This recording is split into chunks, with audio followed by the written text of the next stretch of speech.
Thank you. Thank you. So I really want to bring Frank up because he's such a huge fan of this movie, and just kind of throw it out to you guys. You did enjoy it, it sounds like. So let's talk about this movie. Okay. Here's the first big question, because I've always wondered this. What the hell is Billy? Okay. And I know Jonathan Stark gets this question all the time. All the time. Yes. Yeah. And actually, Jonathan is a friend of mine. I have breakfast with, along with Tom Holland, who wrote and directed this film. And here's the thing. It's still kind of left up to the audience. But I will tell you that Tom has been working on novels that are about Jerry and Billy before all of this happens. That take place in different time periods. And from what I understand, in these novels, Tom finally reveals what Billy Cole actually is. I have a theory myself. I think that Billy was a ghoul and that he was dead the whole time, and that Jerry was basically keeping him alive to be his, what do they call it? There's another word for it, familiar. Yeah, but I could be wrong. I don't know. I've never pressed Tom to like answer more than the answer that he gives at every single Q&A that he does for this movie for the last like 40 years. Love Tom Holland, by the way. Yeah. You guys have been friends for many years. Long time, yeah. Great career. Wrote Psycho 2. Yep. Really underrated. You guys Psycho 2 friends? It's a really underrated. He's a really great guy, and Jonathan Stark is also a very cool guy. Jonathan was also in House 2. The second story, and we tried to get both Tom and Jonathan to come up for this event. Unfortunately, Tom had to go to Florida for a few months, and Jonathan had a minor surgery he had to deal with, but Jonathan was willing to come back next year if you maybe wanted to show House 2. Mm-hmm. Oh my God. I mean, the man was beloved throughout Hollywood. He was a child actor. He was, he got his first Oscar nomination when he was like 10 or something, right, for How Green Was My Valley, right? I think I'm right about that. And he worked constantly. He knew everybody in Hollywood, and was a really funny story. So my friend Dana Gould, the comedian, and I are huge Planet of the Apes fans. And of course, Roddy McDowall was famous for being in 4 Planet of the Apes features and the TV series, right? And Dana and I were always trying to like up each other with jokes about Planet of the Apes or whatever. And one day he calls me up and he says, this is shortly after Roddy had passed. He said, he finally said, I finally got you beat. And I was like, how's that? He goes, I just bought Roddy McDowall's house. Yeah, it's true. I could tell you a really funny story. I live in Burbank, California. Roddy lived in Studio City, California.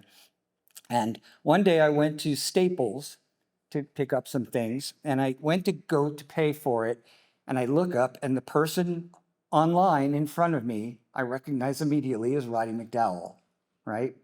I don't say anything, but in my head, I am, oh my God, it's Roddy McDowall. And I must have been thinking so hard that he literally turned around and said, I'm sorry, what was that?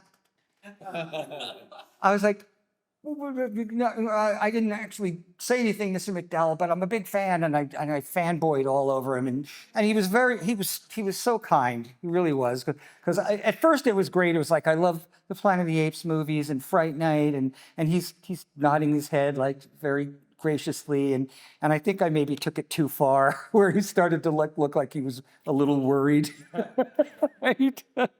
But at the end, he just turned and said, "Oh, it was very nice to meet you, Frank," and left. And then he gave me a wave from his car on the way out of the parking lot. But like, you don't even know what that chance meeting had meant to me.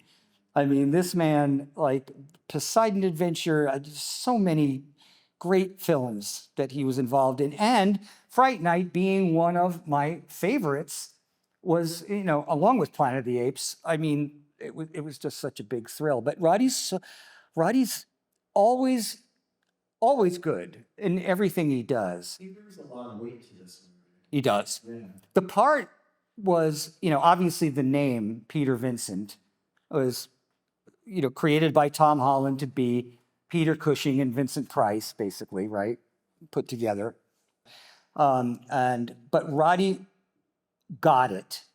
Roddy understood what the character was supposed to be. I mean, he's something of a charlatan at some point, and then the beautiful arc of him having to confront the fact that these things that he's been pretending to fight all these years were actually real is beautiful. And that's why I love the scene when he has to kill, well, he doesn't kill him according to the end of the movie, but Evil Ed as a werewolf.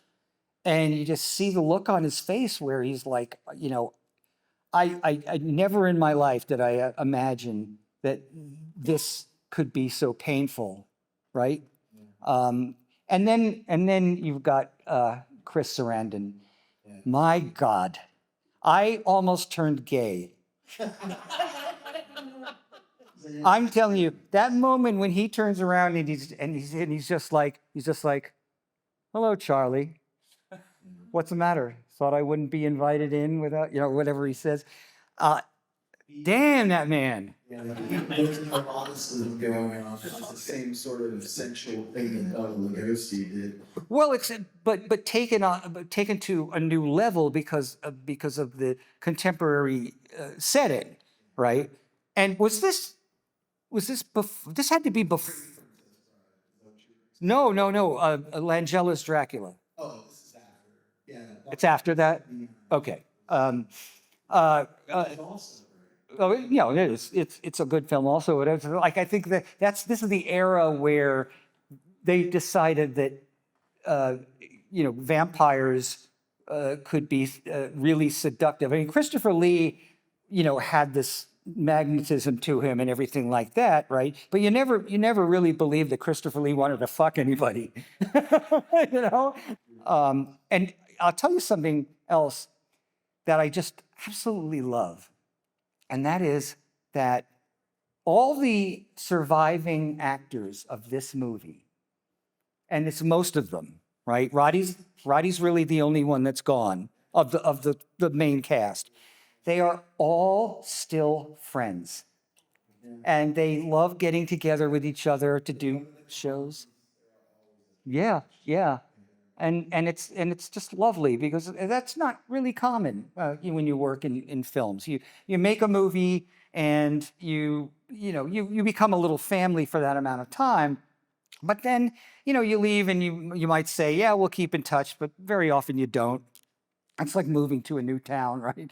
And but these guys have stayed friends all these years.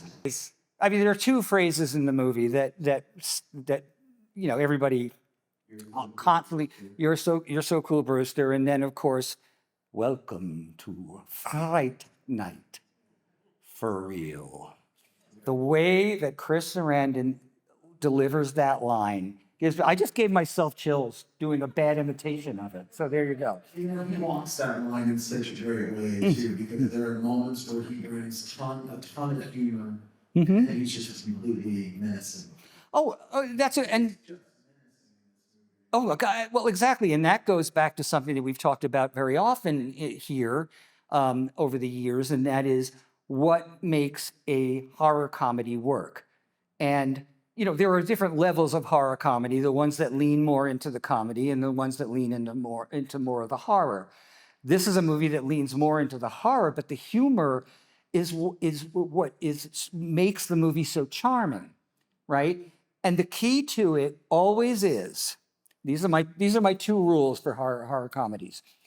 Number one, make sure that the threat is real. Make sure that the monster, whatever it is actually dangerous, and that there's a worry about if you're going to die or not. And the second being, make sure that the comedy is character driven, meaning that it comes from dialogue and not from slipping on a banana peel. You know what I mean? Like not from slapstick or. And if you go all the way back to Abbott and Costello and Meet Frankenstein, you look at that movie. What you'll notice is that there's none of their who's on first stuff in that movie. It's they are playing characters and they're sticking to those characters, and they don't have to do any of that stuff that they were known for. And the monsters are played straight. And that's the ones who get it. People like Tom Holland, and John Landis with American Werewolf and so forth. They get that the threat has got to be real, so that the jokes, if you want to call them jokes, but the humor rather, can work successfully. Which I really, really enjoy. I tell you something also interesting. So I have read the original script, and in the original script, Jerry doesn't see Amanda Beer's, the character's name, I can't remember. Amy. He doesn't see her as like a long-lost love. There's none of that in the original script, which is really surprising. And I think that was a layer that was added on very late in the game, that they decided to have the painting that Charlie sees in the house when they're in there, that looks just like Amy, right? And her, becoming that wide-mouthed, crazy Steve Johnson makeup, vampire for a short time. Speaking of the makeup, also, Steve Johnson Boss Films was basically in charge, but you had a lot of guys that are now well known for their stuff. Howard Berger worked on that movie, and he's now he's the B in K&B with Greg Nicotero. So a lot of guys got their start in movies like Fright Night. I really love the bat. The bat that Jerry turns into and attacks Peter at one point. And I've been up to Tom's house a few times, and Tom actually has the bat encased in a glass case up over a bookshelf. It's so cool. So dealing with all these different aspects of like coming of age, but not in a like traditional, this is a teenage movie and this is the whole arc. Right. It's just like our main character just has to deal with all these different aspects, and you see how he has to like attack them in different ways. So to become a man and get laid, he has to kill a vampire. I'm down with that. I just thought of something, another bit of trivia that's very interesting. So Dorothy Fielding, who played the mom, right? She is in one shot in Jaws. She is the woman who's looking out and sees the fake shark fin. The close-up is on her where she goes, shark, whatever she said. And that's her. It's the same actress. Yeah. One scene in Jaws, but much better part in this movie. Fantastic. Guys, I think that's a wrap. Yeah. Thank you guys for staying. Really.